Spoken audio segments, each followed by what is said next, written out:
Assalamualaikum warahmatullahi wabarakatuh. Saya Atta Harun Amalia dengan NIM 19,0523648159 dari S1 Teknik Sipil Offering D3 13GD. Di sini saya akan menjelaskan tentang mekanika bahan tugas 1 progress check minggu ke-13. Dengan soal hitung dan gambarkan tegangan utama dari kasus soal 3C dalam kurung tegangan normal eksentris, tinjauan tegangan utama diambil dari 5 titik random penampang. Di sini 5 titik randomnya saya ambil di tumpuan B saja.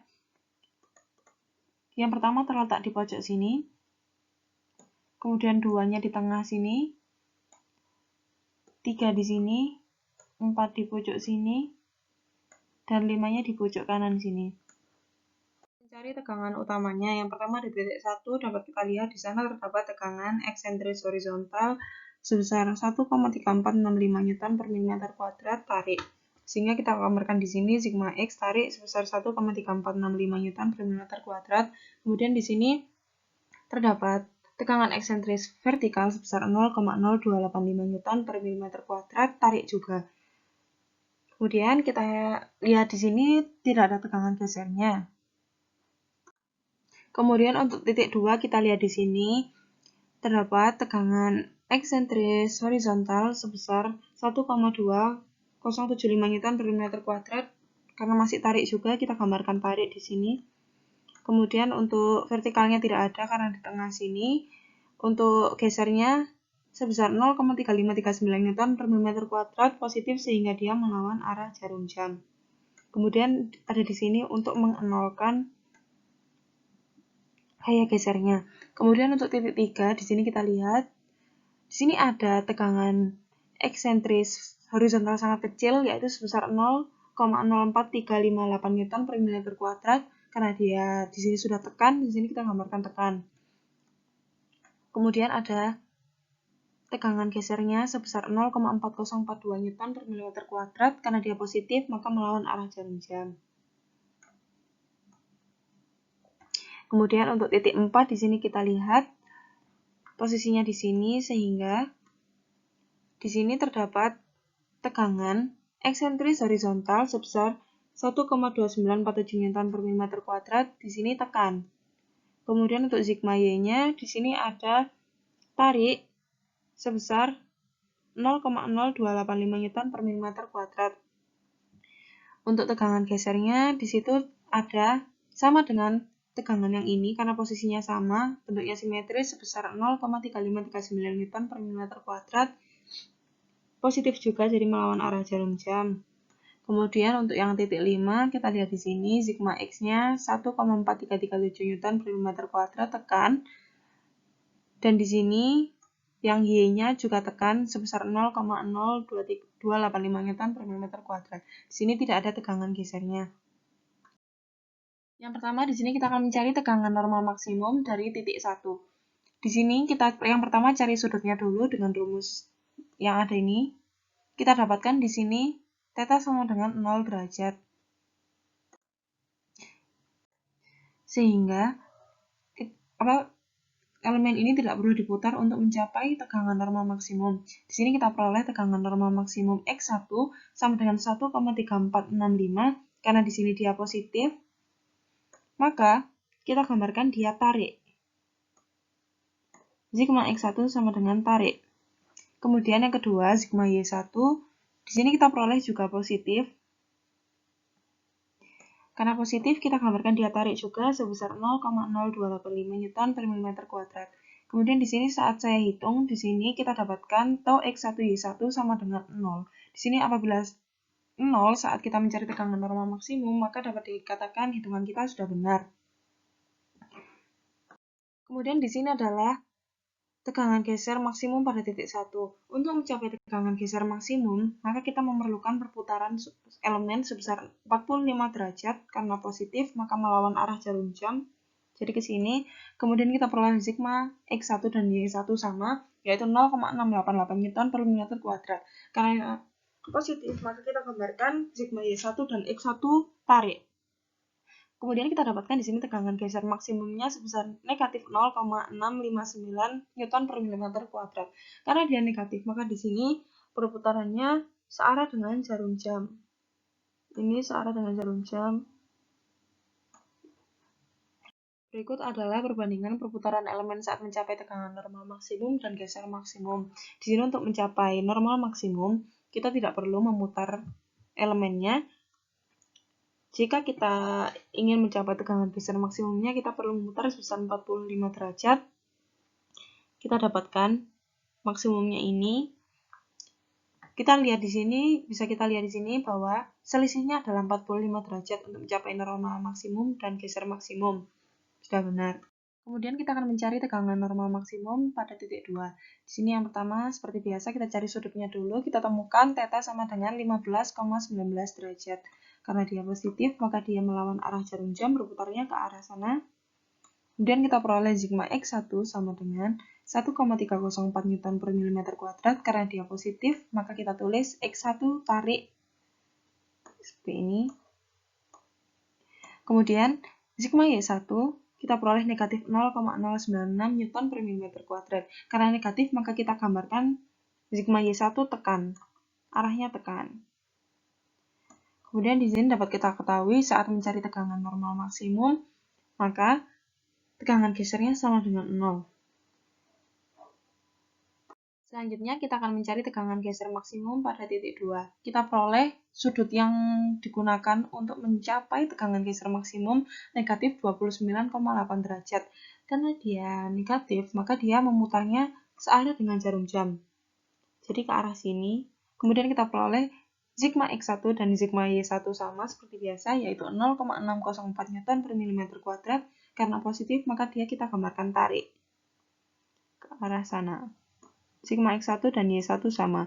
Kemudian kita peroleh di sini tegangan geser maksimumnya sebesar 0,521 Newton per mm². Di sini karena dia positif, maka arahnya searah dengan jarum jam.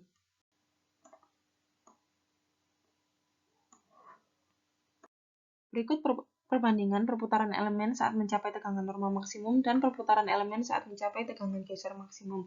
Di sini dapat kita ketahui bahwa perputaran elemen untuk mencapai tegangan normal maksimum diputar sebesar 15,19 derajat melawan arah jarum jam. Kemudian, untuk mencapai tegangan geser maksimum, di sini kita perlu putar sebesar 29,8 derajat searah dengan jarum jam.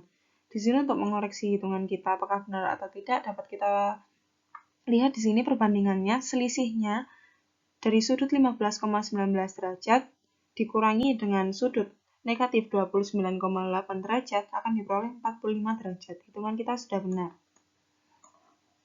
Selanjutnya kita akan mencari tegangan normal maksimum pada titik 3. Di sini kita dapat ketahui sudutnya adalah negatif 43,46 derajat. Karena dia negatif, maka dia berputarnya searah dengan jarum jam. Kemudian di sini kita peroleh sigma X1 sama dengan negatif 0,4266 Newton per mm². Karena dia negatif, maka kita gambarkan dia tekan. Sigma X1 sama dengan tekan. Kemudian sigma Y1 kita peroleh 0,383 Newton per mm². Karena positif, sigma Y1 sama dengan tarik. Di sini seperti biasa karena mencari tegangan normal maksimum dan juga dihitung juga, di sini tegangan gesernya sama dengan 0. Kemudian untuk mencari tegangan geser maksimum pada titik 3, di sini kita perlukan sudut sebesar 1,54 derajat melawan arah jarum jam. Di sini perputarannya sangat kecil, tidak terlihat. Kita peroleh sigma X1 dan sigma Y2 sama, yaitu negatif 0,0218 Newton per mm². Karena dia negatif, maka dia tekan. Sigma X1 dan Y1 tekan. Kemudian untuk tegangan geser maksimumnya sebesar 1,576 Newton per mm². Karena dia positif, maka dia melawan arah jarum jam. Sebesar 1,576 Newton per mm². Berikut adalah perbandingan perputaran elemen saat mencapai tegangan normal maksimum dan tegangan geser maksimum. Di sini untuk mencapai tegangan normal maksimum, kita perlukan perputaran sebesar negatif 43,46 derajat. Di sini, karena dia negatif, maka dia searah jarum jam berputarnya ke sini. Kemudian untuk mencapai tegangan geser maksimumnya, kita perlukan perputaran sebesar 1,54 derajat. Karena dia positif, maka dia berputarnya berlawanan arah jarum jam. Kemudian dapat kita lihat di sini selisihnya sebesar 45 derajat. Selanjutnya kita di sini mencari tegangan normal maksimum pada titik 4. Di sini kita perlukan sudut sebesar negatif 14,07 derajat. Karena dia negatif, maka dia searah dengan jarum jam berputarnya. Di sini kita dapatkan sigma X1 atau maksimumnya sebesar negatif 1,3834 Newton per mm kuadrat. Karena dia negatif, maka kita gambarkan sigma X1 tekan sebesar 1,3834 Newton per mm kuadrat. Kemudian sigma Y1 atau minimumnya kita dapatkan 0,1172 Newton per mm kuadrat. Karena dia positif, maka kita gambarkan sigma Y1 tarik. Dia digambarkan tarik.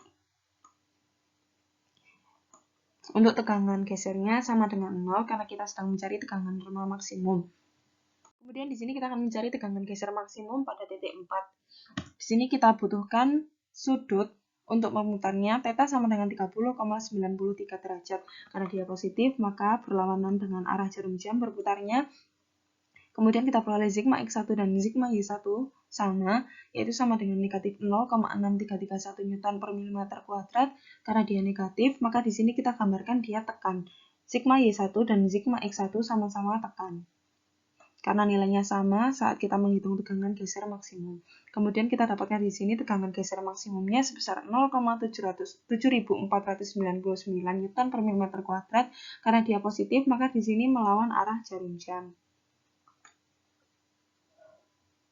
Berikut perbandingan perputaran elemen saat mencapai tegangan normal maksimum dan geser maksimum. Di sini dapat kita lihat, untuk mencapai tegangan normal maksimum perlu kita putar searah dengan jarum jam sebesar 14,07 derajat.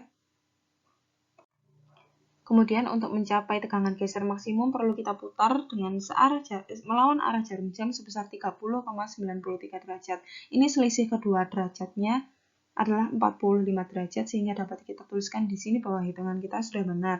Jadi untuk mencapai tegangan normal maksimum kita putar 14,07 derajat searah dengan jarum jam. Untuk geser maksimum kita putar melawan arah jarum jam sebesar 30,93 derajat. Kemudian untuk koreksinya juga bisa kita lihat di sini sigma Y1 ditambah sigma X1 nanti hasilnya akan sama dengan sigma Y1-nya punya geser ditambah dengan sigma X1-nya. Hasilnya sama saja. Yang terakhir kita akan mencari tegangan normal maksimum pada titik 5. Di sini tidak diperlukan perputaran untuk mencapai tegangan normal maksimum karena θ-nya sama dengan 0. Kemudian di sini kita peroleh sigma X1 atau tegangan normal maksimumnya sebesar negatif 1,4337 Newton per mm kuadrat. Karena dia negatif, maka di sini kita tulis dia tekan. Sigma X1 sama dengan tekan. Kemudian kita peroleh sigma Y1 atau tegangan normal minimumnya sebesar negatif 0,0285 Newton per mm kuadrat. Karena dia negatif, dia juga tekan. Sigma Y1 juga tekan. Kemudian tegangan gesernya sama dengan 0. Tegangan geser maksimumnya pada titik 5 diperlukan perputaran sebesar 45 derajat. Karena dia positif, maka melawan arah jarum jam berputarnya ke sini 45 derajat. Kemudian kita peroleh sigma X1 dan sigma Y1 sama dengan negatif 0,7311 Newton per mm kuadrat. Karena dia negatif, maka kita tuliskan di sini sigma Y1 dan sigma X1 tekan. Arahnya tekan. Kemudian kita peroleh tegangan geser maksimumnya sebesar 0,7026 Newton per mm kuadrat. Karena dia positif, maka dia melawan arah jarum jam perputarannya. Ini yang terakhir, perputaran elemen saat mencapai tegangan normal maksimum dan tegangan geser maksimum dapat kita lihat di sini. Untuk mencapai tegangan normal maksimum tidak perlu diputar, dan saat mencapai tegangan geser maksimum perlu kita putar sebesar 45 derajat. Ini melawan arah jarum jam karena positif. Dapat kita lihat di sini bahwa selisih sudutnya adalah 45 derajat.